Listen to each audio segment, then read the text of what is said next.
Hello friends, welcome to சமையல் room. இன்றைக்கி ஹெல்த்தியான ஆப்பிள் மில்க் ஷேக்கு எப்படி செய்கிறதுன்னு பார்க்கலாம். இந்த ஆப்பிள் மில்க் ஷேக்கோட நிறையா ட்ரை ஃப்ரூட்ஸு, ட்ரை நட்ஸும் சேர்த்துருக்கேன். நீங்கள் தேவைப்பட்டால் பாதாம், பிஸ்தா கூட இது கூட சேர்த்துடலாம். வாங்க இது எப்படி செய்யுதுன்னு பார்க்கலாம். இந்த ஆப்பிள் மில்க் ஷேக்கை ரெடி பண்ணிவிட்டு நம்ம ஃப்ரிட்ஜில் வச்சு ஜில்லுன்னு குடித்தோம்னா இந்த வெயிலுக்கு குழந்தைங்களுக்கும் சரி நம்மளுக்கும் ரொம்ப ரொம்ப பிடிக்கும். இது நீங்கள் ஃப்ரிட்ஜில் வைக்காமல் நம்ம ரெடி பண்ணிவிட்டு அப்படியே கூட சாப்பிடலாம். இது டயட் ஃபாலோ பண்ணுறவங்க இதை காலையில் பிரேக்ஃபாஸ்ட்டாக கூட இதை மட்டுமே நீங்கள் இதை எடுத்துக்கலாம். இப்போ நான் 2 ஆப்பிளை தோலெல்லாம் கட் பண்ணிவிட்டு சின்ன சின்னதாக வெட்டியிருக்கேன். அது கூடவே முந்திரி பருப்பையும் நான் சேர்த்துருக்கேன். அடுத்ததாக பேரிச்சம்பழத்தை கொட்டையை எடுத்துகிட்டையும் சேர்த்துக்கலாம்.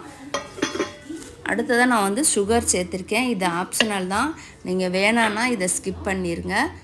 நான் கொஞ்சமாக சேர்த்துருக்கேன். அடுத்ததாக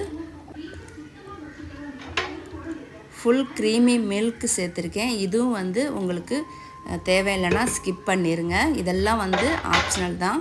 அடுத்ததாக நான் பால் சேர்த்துருக்கேன். இந்த பாலை நீங்கள் தாராளமாக நீங்கள் எவ்வளோ வேணாலும் சேர்த்துக்கலாம்.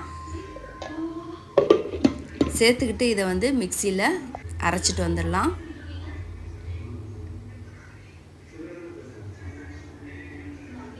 இது டயட் ஃபாலோ பண்ணுறவங்க இது பிரேக்ஃபாஸ்ட்டாக இதை தாராளமாக எடுத்துக்கலாம். இப்போ பாருங்கள், நான் அரைச்சிட்டேன். இப்போ இதை நம்ம டைரெக்டாகவும் இதை சாப்பிடலாம். இல்லைன்னா ஃப்ரிட்ஜில் வச்சு கொஞ்சம் ஜில்லுன்னு ஆனதுக்கப்புறமா கூட சாப்பிடலாம். அவ்வளோதாங்க, இந்த ஆப்பிள் மில்க் ஷேக்கு ரெடி ஆயிடுச்சு. ஹெல்த்தியான ஆப்பிள் மில்க் ஷேக்கு. இந்த வீடியோ பிடிச்சிருந்தால் லைக் பண்ணுங்கள், ஷேர் பண்ணுங்கள், கமெண்ட் பண்ணுங்கள். மறக்காமல் சமையல் ரூமுக்கு சப்ஸ்கிரைப் பண்ணுங்கள். Thank you friends.